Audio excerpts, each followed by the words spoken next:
This is the story of Kael and the Circle of No. Once upon a time in a village nestled between rolling hills and a sparkling lake lived a man named Kael. Kael was known for his radiant smile and his open gait. He welcomed everyone into his home and his garden. But lately, he'd been feeling tired. Very tired. As the days went by, his garden began to wilt.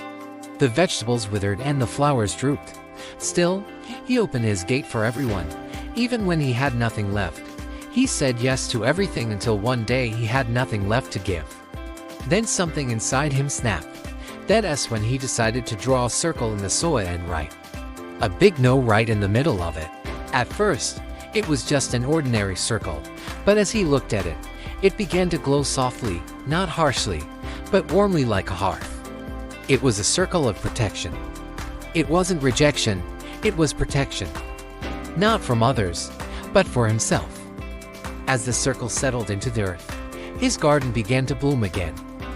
It was quiet at first, just a gentle rustle of leaves and the soft chime of a lone bell. But soon the flowers were growing where he once stood alone, the vegetables thrived and the fruit ripened. His garden, once again, was a paradise, and so the villagers came and stopped at his gate. They waited a moment, and then bowed their heads and entered his garden gently. They understood that the circle of no didn't push people away. It invited respect. Kael didn't close his gate. He chose when to open it.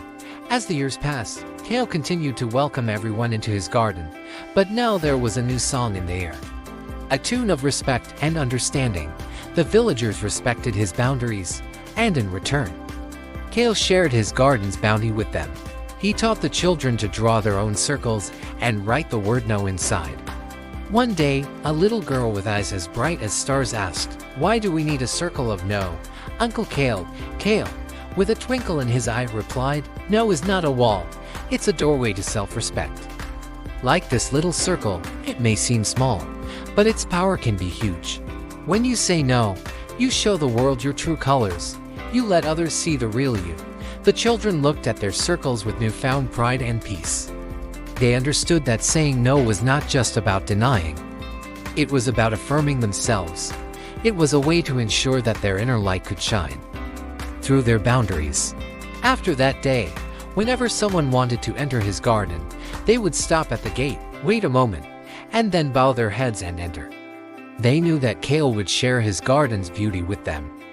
But they also understood that his gift was made even more special because of the circle of no. So remember, friends, like Kael, you can say no with love. It may seem small, but its power can be huge. Saying no taught others how to love him right. Not louder, but deeper. If you like this story, hit the like button and subscribe for more. And here's another story you can watch.